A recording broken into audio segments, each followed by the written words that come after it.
Whoa. Countdown. Okay. 12, 11, 10, 9, 8, 7, 6, 5, 4, 3, 2, 1.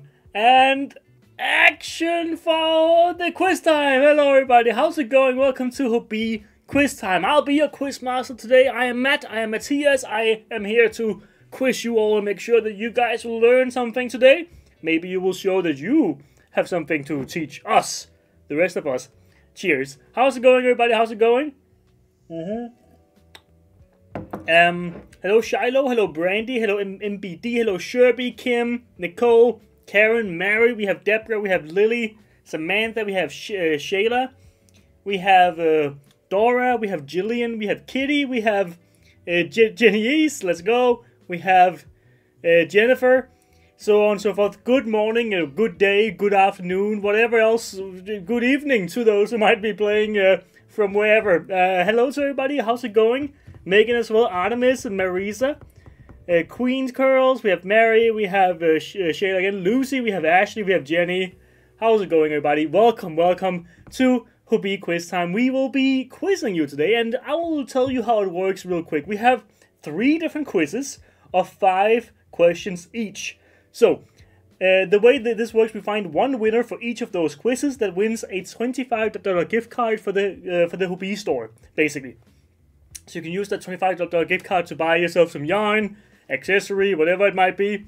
It is really up to you, as long as it's in the Hobbii shop, of course. So that's what we're playing for. We also have a giveaway at the very end for everybody. It's open to everybody. You all get a chance to win a $25 gift card as well. So that's 4 gift cards today on the line. But of course, we have 3 quizzes where we'll have some fun. We'll learn something, maybe. I have designed 2 easier quizzes today. And then 1 harder one that is going to be a little bit more difficult, I think. Which is the number one. Where you will put in a number as your answer. I mean, you will be putting in numbers as your answer every time, but I'll show you how it works. So anyone who might be new, here we go. This is how it looks whenever we are starting up a game. This is a little mock game. We have 1 question here. Nobody's going to win anything. It's just going to be to show you how it works, basically. So this doesn't count right now, but this is how it's going to be whenever we start actually playing around. Most of you guys know, but of course we might be having new people in here playing. I think I saw someone actually. I'm gonna just see if I can find them. Pause, I think. Pause is new, I think. Shiloh, I don't know what has happened with the format on YouTube. It is not really in our hands. That is on YouTube, I think. Which Hobbii livestream is your favorite? Is it 1 quiz, 2 live shopping, 3 bingo, or 4 all of the above? So basically, how you answer this is by putting 1, 2, 3, or 4 in the chat for whichever one you want to answer with, basically. Yeah, so 1, 2, 3, or 4 in the chat. Sometimes we might have a question that only has 2, so it's 1 or 2.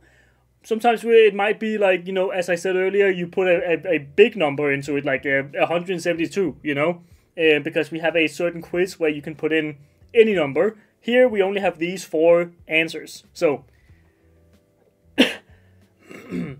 welcome to all the newcomers. Exactly, Kitty. We want to welcome them all. Come here. Oh, Pooh, I think I let my gift card expire. No, Ashley. Email me if that happened, because that would be sad. So just email me if it does expire. You know, I can make a little exception. If you email me about it, I'll and also email me which one you got, which code did I send you. Then I can go in and I can change it for you. Yeah, I mean, and that goes for all of you. If it does happen, I can change it for you. Wink, wink. Just make sure you use it that time, because I'm not gonna continue to do it. It was quiz. No, you thought it was all of the above, because that's what it's been for the last 2 weeks. No, I changed it. It's the quiz. We are in the quiz, so of course we're gonna be quiz biased. And we only had 10 people there who believed that as well. So good on you guys. Good on you. The rest of you, learn. Okay, quiz time is the best time. Well, I mean, bingo and live shopping is also good, I guess. But we are here in bingo now, so we are here in quiz now, so we have to rep the quiz. So there you go. Yeah, keeping us on our toes. Thank you, Matt. Don't worry, Ashley. Just make sure you email me. And of course, here we have Jacqueline, Lee, Laura, Siley, Brandy, Abby, Theresa, Charlene, Carrie, Karen, and Bridget, who definitely you got the vibe here, because we are very quiz-centric in this program. So amazing, good job, guys. Now, let us move on to the actual first quiz, yeah? We all know how it works now. This is how it's going to be in the first quiz, by the way. The way you just saw it, it's going to be that way now. So let's move into it. I think I've made it quite easy. I think I've made it pretty easy, but I've put some spins on it. Like, you will see questions you have never seen before. Okay, something that you wouldn't... That you would also think I have kind of put a little bit of my spin on it as well, but I think it's still going to be fun for you guys. I hope so, at least. You'll see what I'm talking about in a second. Let's see here. How dare you? Yes. So you can't see me. I can't see the chat. I can see you, Elizabeth. So I can see you. So don't worry. If you just type in the chat for your answer, you will be there. And of course, make sure you're live, guys. Now, you may be very familiar with the double treble stitch, but in what sport is the triple double a common benchmark for a successful game? 1. Tennis. 2. Football. 3. Basketball. Or 4. American football. In which of these is the triple double a benchmark for a player's success, for a sportsman's success, whatever it might be? In which sport is that? I thought it was a little bit funny because I've read like the double treble stitch, right? And I was like, that sounds a little bit like the thing in this sport. Yeah, I know about that. I know about that. What was that? I saw, only time I've been on the list, Charlene, I believe in you in the future. But guys, make sure you're also watching live, by the way. If you are unsure if you're live, look at the chat, see if they are also like kind of following your vibe, if it makes sense what they're typing. You know, it makes sense for what you're watching, then you're probably live. You can also always reload or check the little timeline down here. You know, there's many ways to do it. Okay, it is pushing all the graphics down, but I can tell you it is not tennis that there is a triple-double. It is also not football, like European football, and also not an American football. It isn't basketball. In basketball, the triple-double is very... Like, I don't know... Now I'm a little bit worried that it's also a thing in tennis, but I know it's a thing in basketball. Is it also... Like, I don't watch tennis, so I don't know if it's a thing in tennis. I don't think so. I've never heard about it in tennis, but I've always heard about it in relation to basketball. I'm not a big basketball fan myself, but I've heard it a lot that the triple-double is very important. Now, let's see here. Which of these crafting words is also a popular band? 1. Treble, 2. Slipknot, 3. Pilling, or 4. Picot. Picot. It's not a thing in tennis. Watching tennis right now. Okay, Kim, let's go. Okay, nice. So maybe it was just a well written answer that people, it could be a tennis thing. Yeah, no. We should get partial points for tennis. Well, apparently it's not a thing. Apparently it's not a thing. So I don't know about that. Or maybe it is. Who knows? My least favorite sport. Fair enough. I am more of a European football guy myself, and a little bit of a lot of cycling. Actually, I'm a pretty big cycling fan. But that's also because I'm Danish. We live and breathe the bicycle. So it makes sense. Now, let's see. Which of these crafting words is also a popular band? Is it treble, slipknot, or pilling, or picot? Or picot, or something. Let's see here. Which of these is actually also a band? It is... You guys are pretty hip. Slipknot. I mean, they have been around for like 20 years, but still, you guys know your stuff. Or maybe you're copying some answers. I mean, who knows? It's okay. Either way, it's all good. That's a good question, Matt. Well done for that one. Thank you. You'll be surprised by the next one, okay? The next one is very Matt-coded, okay? You will see. And I've been thinking about it for a while, and now I wanted to write it. I wanted you guys to see this question. I've had it in my mind. I had been brewing it. Here it comes, okay? Excuse me for my bias, but I think it's fun. Which of these crochet abbreviations would make sense fully spelled out in this European goal commentary? And Davies ball finds him at the where he hits it in. What's at the, And Davies ball finds him at the where he hits it in. What would make sense of the 1M, 2LP, 3CH, 4BP? Which of these abbreviations fully spelled out would make sense in that commentary? I think that's a funny way to put it, because I always saw it and I was like, that is what I think about. So what if we actually do this? Completely guessed? Uh-oh, I got no idea. Okay. It might be that this is very like, maybe you should have heard some commentary on this sport.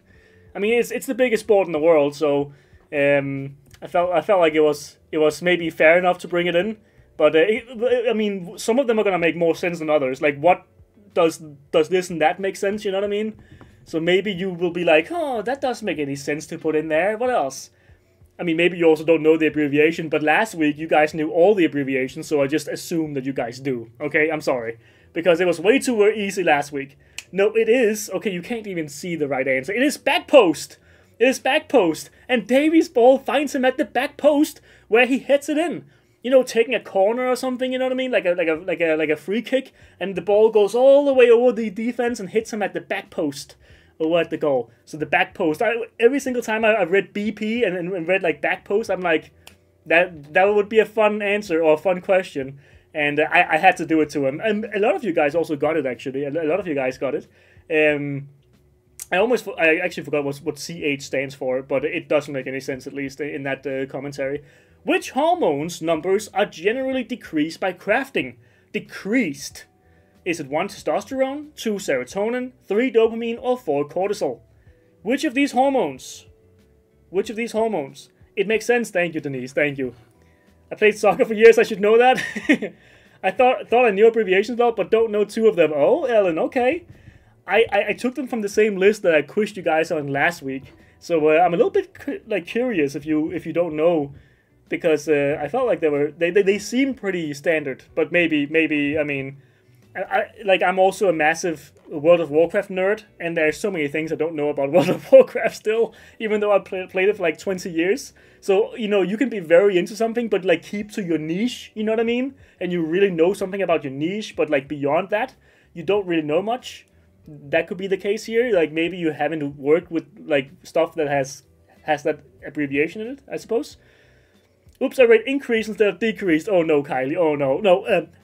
Decreased. So what hormone is being decreased by crafting? I mean, you are increasing your dopamine, you're increasing your serotonin, because that's happiness. It is cortisol, of course.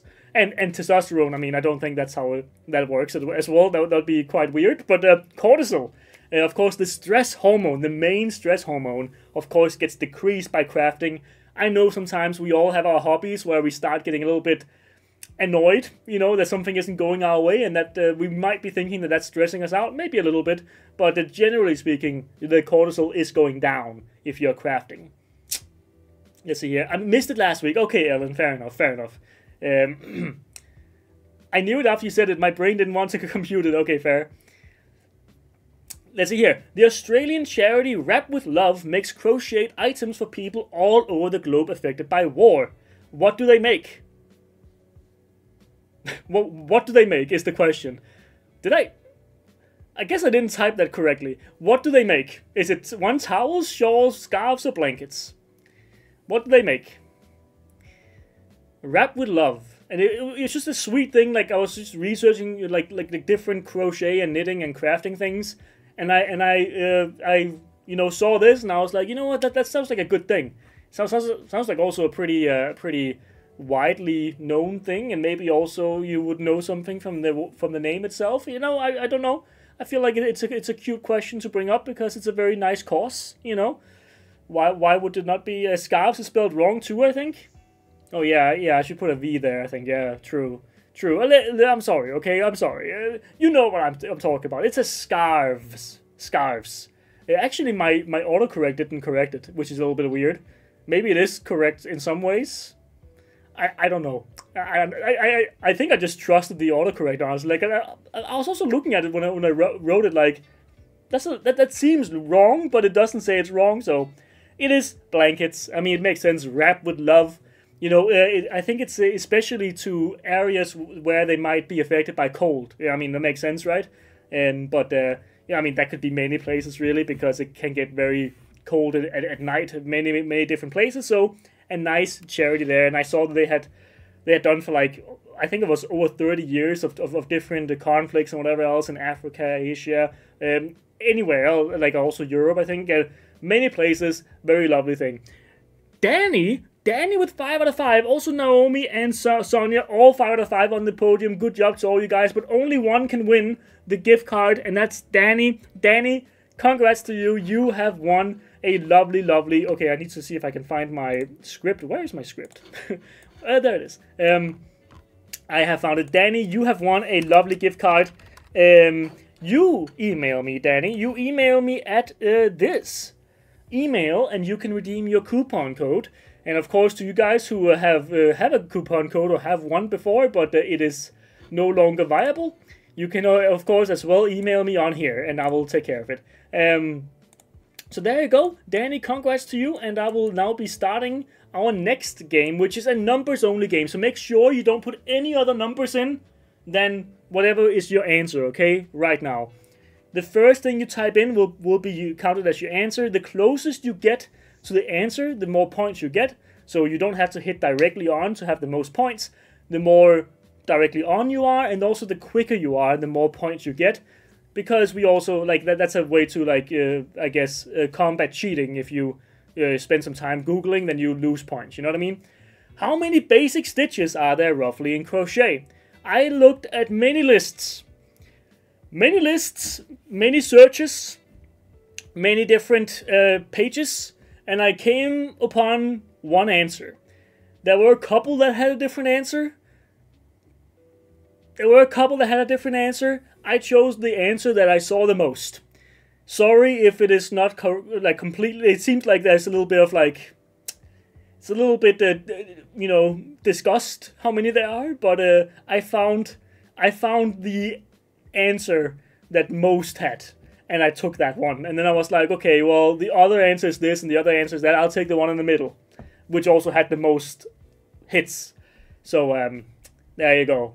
By the way, I don't use AI for these questions. I don't trust it. So I want to research myself and find articles myself to actually make sure to prove this.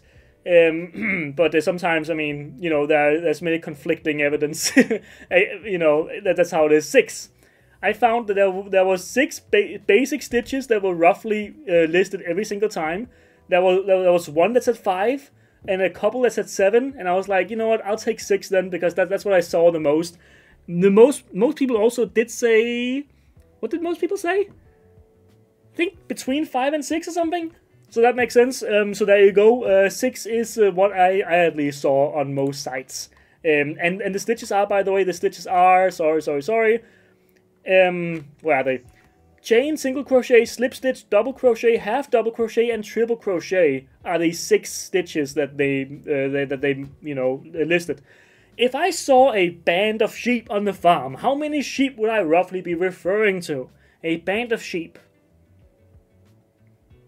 Hey, Jillian is up on the board. Let's go.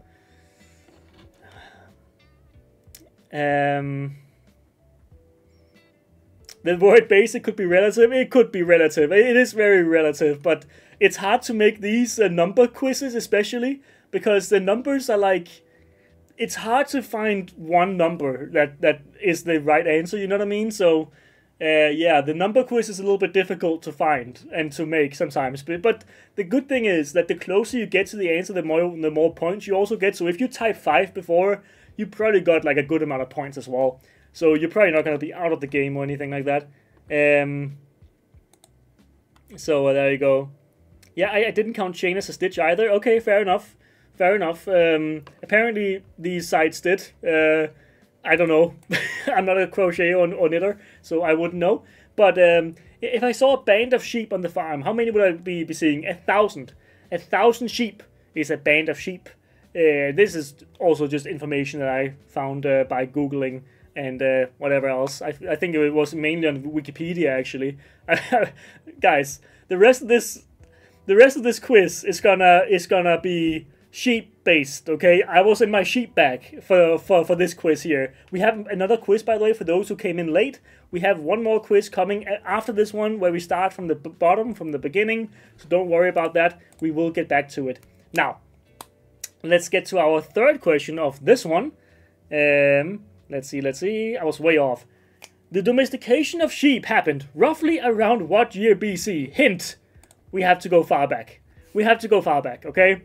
The hint here is we are far back. BC. Remember, like, what year BC? So, do you know anything about the domestication of sheep? Is my question. Do you know about that? If you do, you will roughly get there, I think.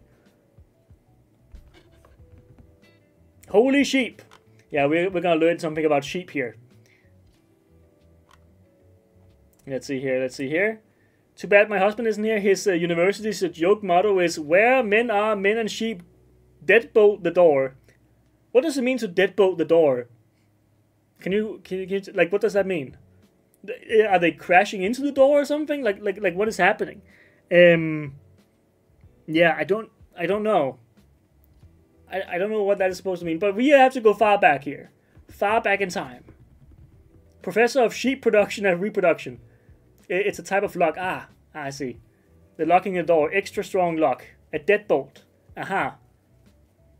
Well, 10,000 years, sorry, is the answer. 10,000 years, roughly. It is said to be between 9,000 and 11,000 years that we domesticated sheep, apparently, like around there. And then, like, a couple thousand years after that, we started to actually, like, have a production of wool, or use wool for, like, garments.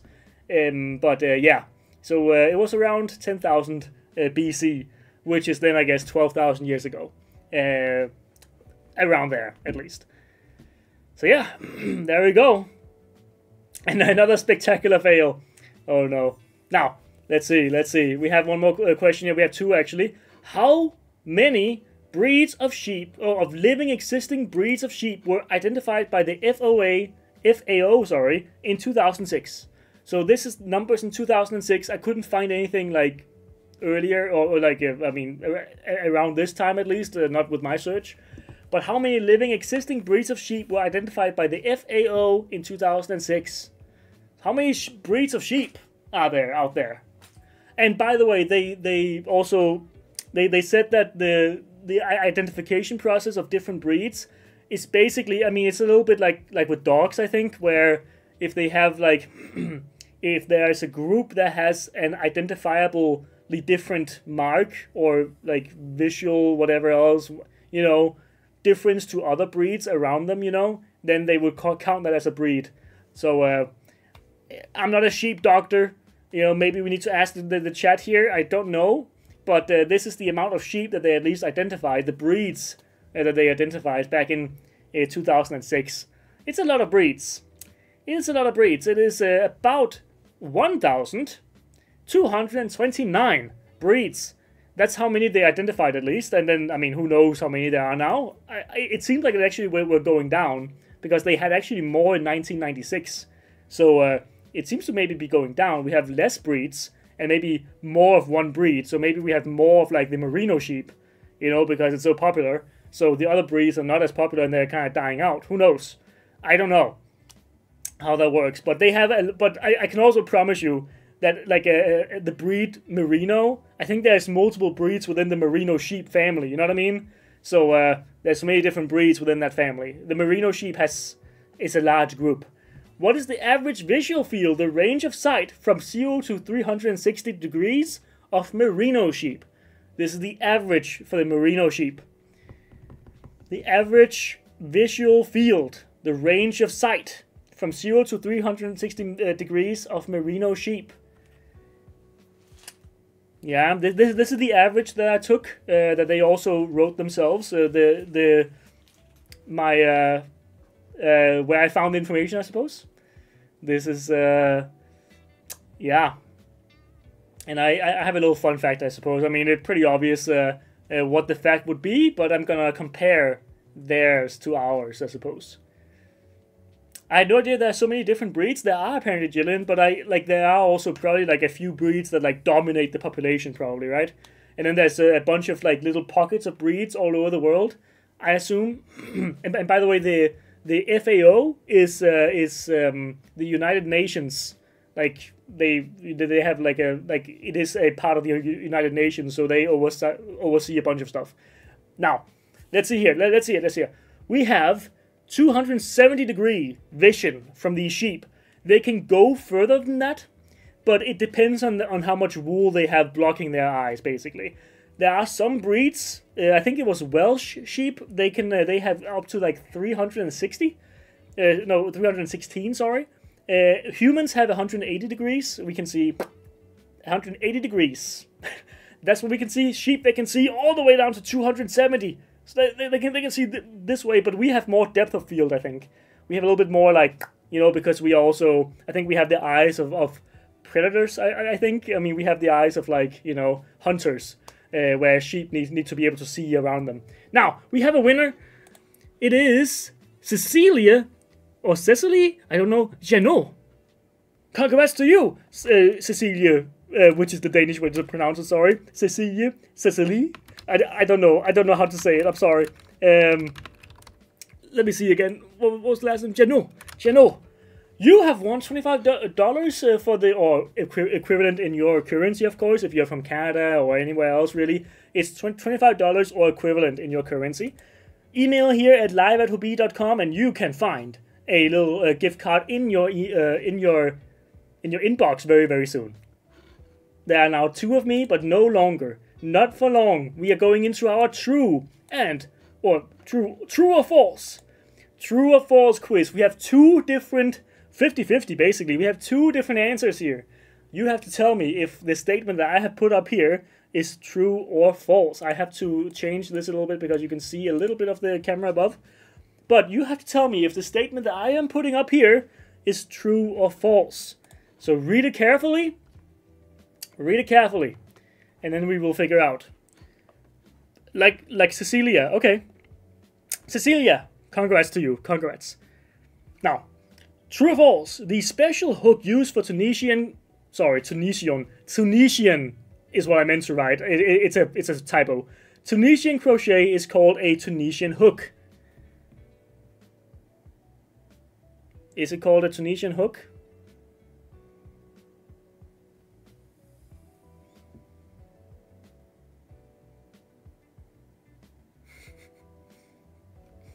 Is it?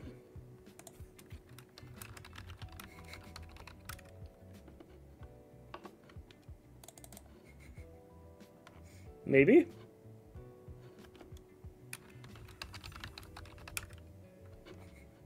Let's see here. 1 second. Am I wrong?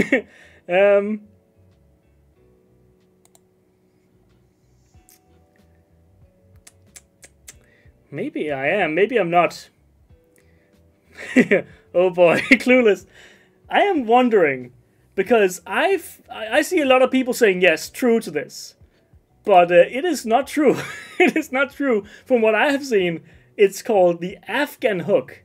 And I'm reading from Wikipedia here, by the way. Tunisian crochet is a type of crochet that uses an elongated hook with a stopper on the handle called an Afghan hook.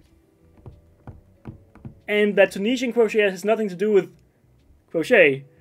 It is an Afghan hook, is what it's called.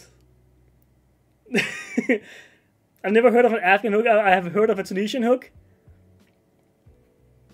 Okay, 1 second. 1 second. You know what? Since it seems like so many people, since it seems like that was wrong, or maybe it wasn't wrong, but maybe a lot of you guys are like, that isn't fair. Okay, fair enough.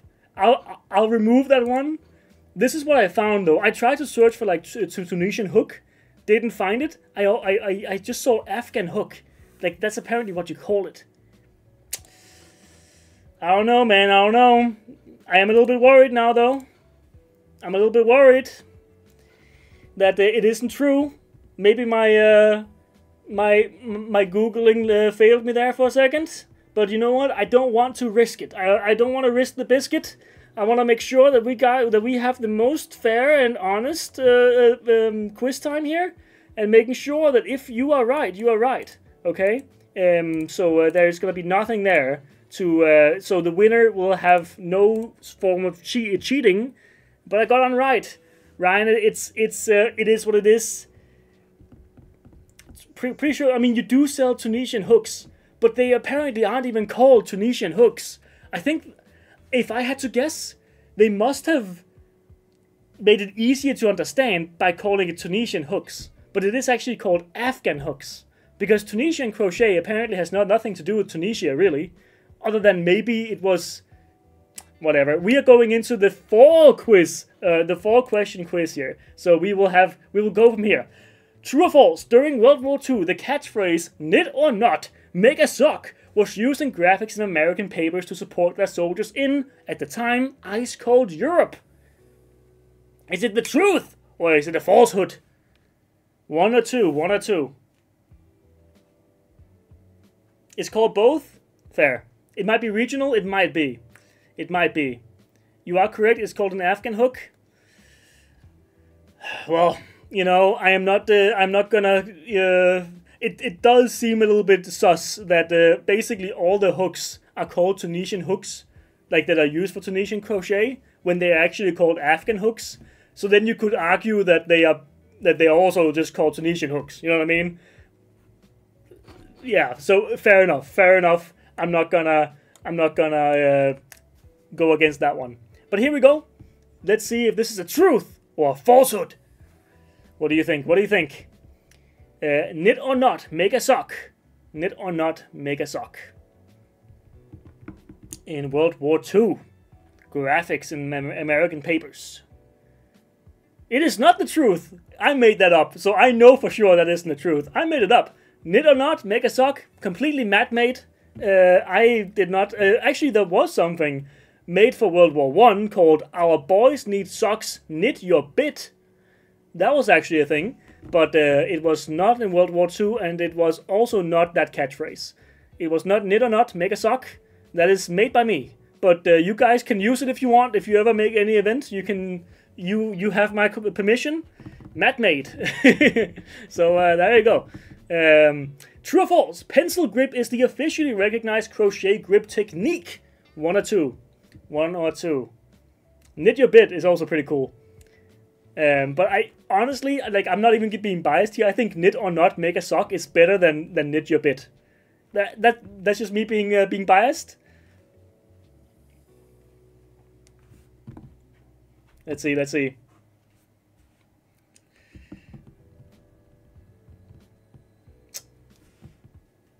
You're a list.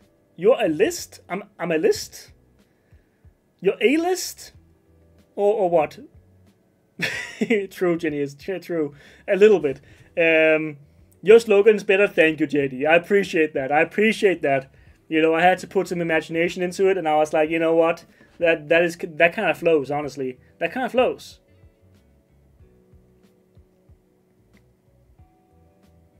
Let's see here.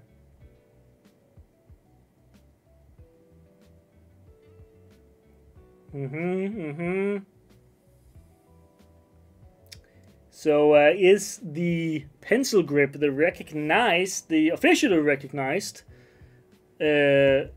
crochet grip technique? Is it true or is it false? It is false. It is not true. Yeah, because the knife grip is equally popular, or there is no officially recognized grip. Pencil and knife is equally used, I think, at the very least. I use the knife grip whenever I was doing it. So yeah, sad for knitters today. I'm sorry, Angie. I'm sorry. I do have something coming up for you, though. I do have something coming up for you.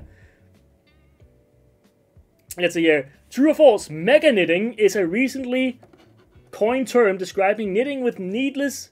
Knitting with needles larger than 12.5 millimeters.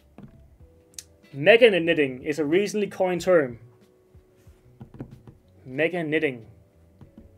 Yeah, it's one of two. It is one of two. There are two different answers here. Let's see. Yeah. I love learning so much from these quizzes. I'm at least happy to be able to teach something a little bit, or not teach. I'm not teaching anything. I'm just like I learned this today as well. You know, most of these things I learned today or yesterday. Not tomorrow. I was about to say tomorrow. I didn't learn tomorrow. That would be a little bit weird. I went back in time for this quiz, but you got it wrong, Zebra. Damn. But is mega knitting a recently coined term describing knitting with needles larger than 12.5 millimeters? Learning how sneaky Matt is a little bit. Ryan, I appreciate that. Now let's see. 12.5 millimeters. It is true. It's true. Okay, 50-50. Basically 50-50 down the line. Whoa. Okay. Yes, it is true. It is an actual coin term. Like, it is a thing.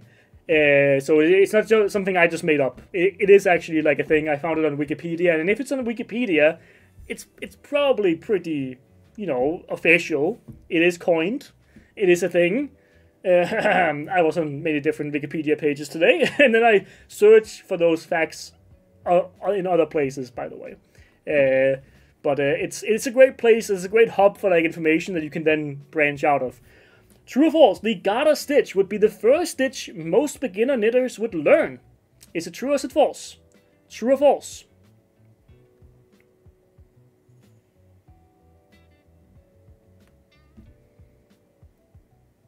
True or false?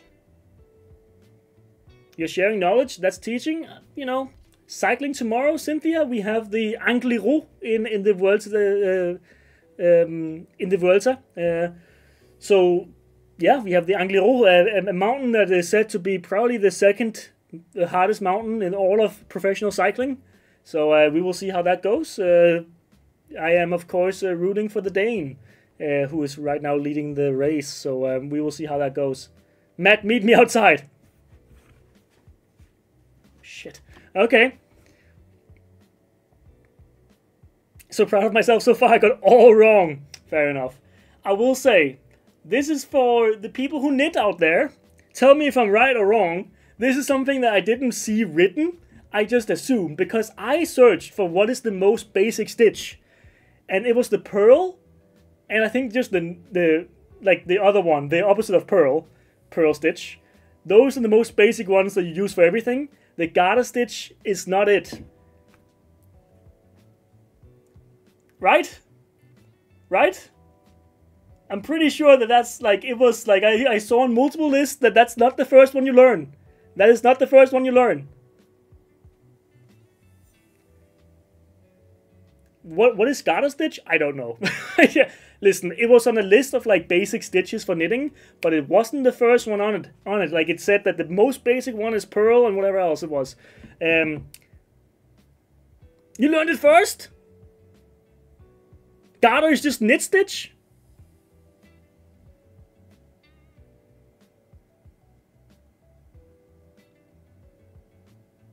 Why do they call different things?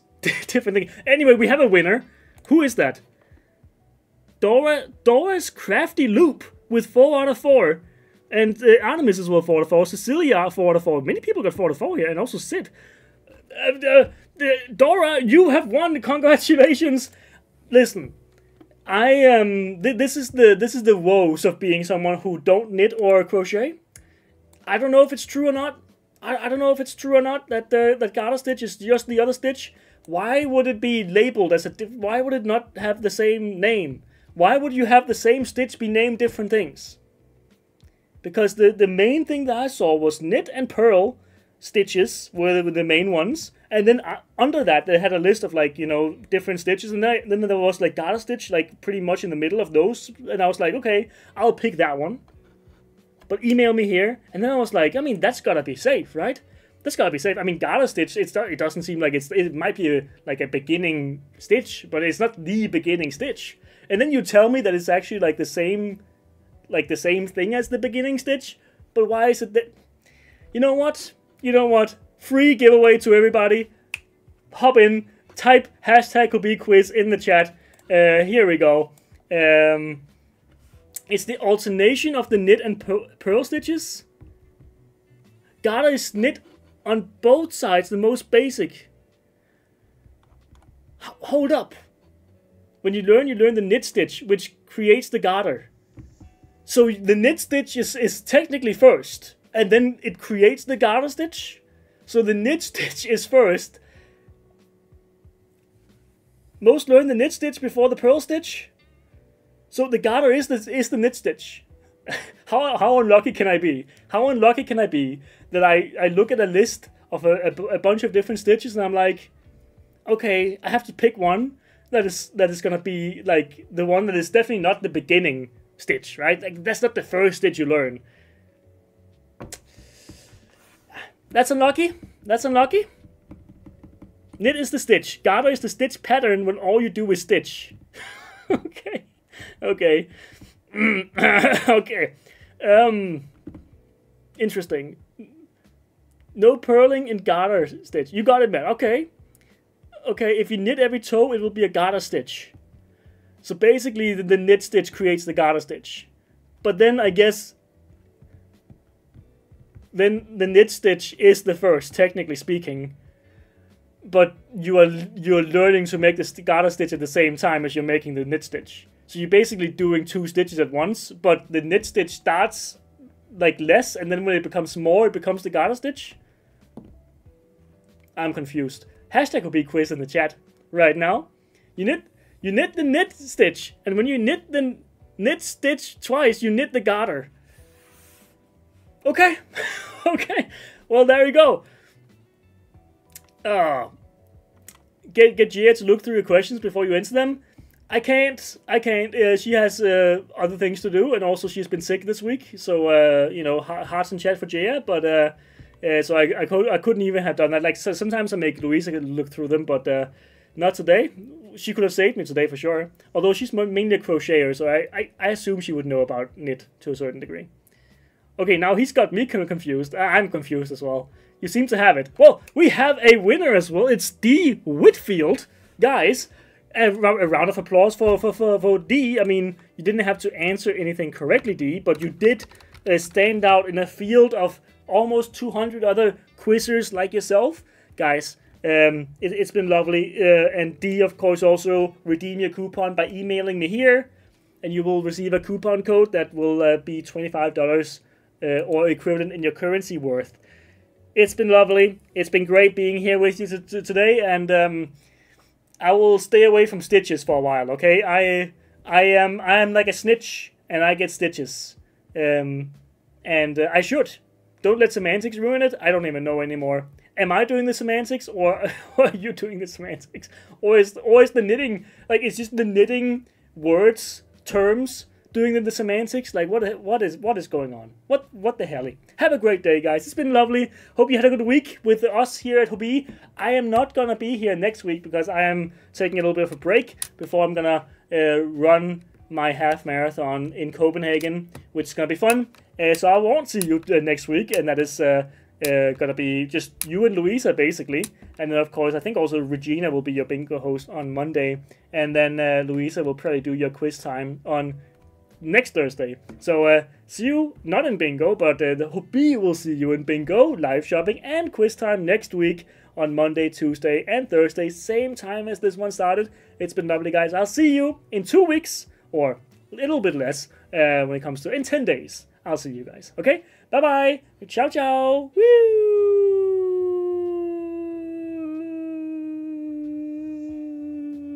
And thank you for the good luck wishes. I appreciate that. Stay hydrated as well. Bye.